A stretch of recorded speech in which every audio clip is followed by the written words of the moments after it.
Hello बच्चों, क्या हाल चाल है। आशा करता हूँ कि आप लोग स्वस्थ और मस्त होंगे। कल हम आप लोगों को क्लास 7 का चैप्टर 6 का इंट्रोडक्शन वीडियो 2 पार्ट में प्रोवाइड करा चुके थे। आप लोग उसको यूट्यूब पर देख सकते हैं। अब अगला आपका है अलजेब्रिक एक्सप्रेशन का। हम आज करेंगे एक्सरसाइज 6.1। इसमें पहला क्वेश्चन है express the following in the exponential form. मतलब ये जो दिया गया है स्टेटमेंट, इसको हमको एक्सपोनेंशियल फॉर्म में रखना है। तो पहला क्वेश्चन है 5 टाइम एक्स यानी कि 5x हो जाएगा। 5 टाइम एक्स यानी कि 5x इंक्रीज मतलब बढ़ जाना बाई 8 टाइम्स वाई, 8y हो जाएगा। तो ये क्या हो जाएगा 5x प्लस 8y। अब अगला क्वेश्चन है x into x dot dot tens time. हम आपको कल बताए थे आपका a इंटू ए अगर आपको डॉट डॉट कहे n टाइम तो क्या हो जाता है a की पावर n। उसी हिसाब से आपका ये 10 टाइम कह रहा तो x की पावर 10, ये क्या हो जाएगा x की पावर 10। अब अगला है, अब इसको देखिए बच्चों, आपका 14 है नंबर में और कहीं नंबर नहीं है तो 14 उतार लीजिए। a कितनी बार है 2 बार, तो a की पावर 2। b कितनी बार है 4 बार, b की पावर 4। और c कितनी बार है c 3 बार है, तो c की पावर 3। ये आपका हो जाएगा आंसर। अब अगला क्वेश्चन है, अगला है न्यूमेरिकल वैल्यू और कहीं नहीं है, 3 उतार लीजिए। p की पावर आपका 4 माइनस इधर न्यूमेरिकल वैल्यू आपका 12 और यहाँ पर क्यू कितनी बार है, क्यू की पावर 3 क्योंकि 3 टाइम्स है, 3 टाइम्स। अब अगला है एक्स क्यूब डिक्रीज मतलब घट जाना by y square. X cube decrease by y square. ये क्वेश्चन है आपका। पहले दिया गया एक्स आपका 4 टाइम्स, एक्स की पावर 4 प्लस आपका 3y और यहाँ पर देखिए दो आपके न्यूमेरिकल वैल्यू आए हैं। 3 2 आपका हो जाएगा 6 और यहाँ पर 2 बार y है तो y की पावर 2। अब देखो यहाँ पर प्लस और माइनस का मल्टीप्लाई हो जाएगा माइनस और 3 और y 2 बार है तो आपका क्या हो जाएगा 3y स्क्वायर। आपका ये क्वेश्चन सॉल्व हो।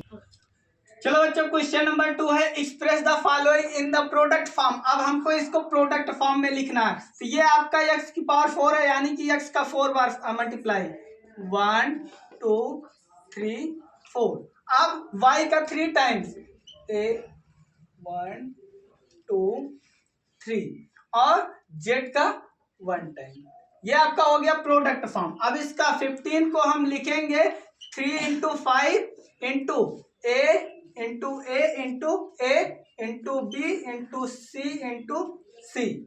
अब अगला है आपका 42, तो ये हो जाएगा 2 into 3 into 7 into p into p into p into q into q into q into q into r into r into r into r r into r.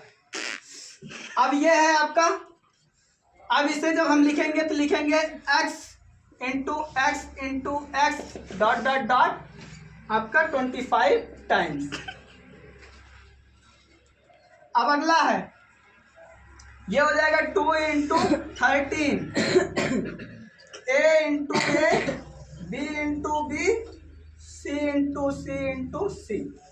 अब ये हो जाएगा आपका x into x into x into x into X y into Y into Z. ये आपका question number 2 solve हो गया। अब बच्चा क्वेश्चन नंबर 3 है identify the terms and their factors in the following. इसमें आपको टर्म्स को पहचानना है, टर्म्स की नंबर नहीं लिखना है, टर्म्स को पहचानना है और इसका प्रोडक्ट फॉर्म लिखना है। तो इसका अगर टर्म्स अगर हम देखेंगे तो टर्म्स आपका है 2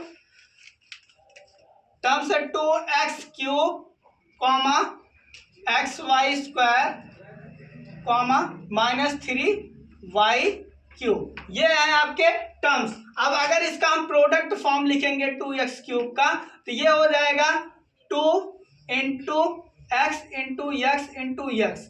और अगर हम प्रोडक्ट फॉर्म लिखेंगे एक्स वाई स्क्वायर का तो x into Y into y. अब आप 3y क्यूब का लिखोगे तो minus 3 into Y into y. ये इसका प्रोडक्ट फॉर्म हो गया। अब इसका इंटू वाई। अब आपका इसमें टर्म्स कौन कौन से हैं, इसमें टर्म्स हो जाएंगे 6 x y z comma 6 z x comma 7y comma 5x z upon 2। अब इसका अगर फैक्टर लिखेंगे तो ये हो जाएगा 2 into 3 into x into Y into z. इसका हो जाएगा 2 into 3 into z into x, और इसका हो जाएगा 7 इंटू वाई। इसका हो जाएगा 5 into x into Z upon 2। बच्चा अब इसी तरह आप इसका निकाल लीजिएगा।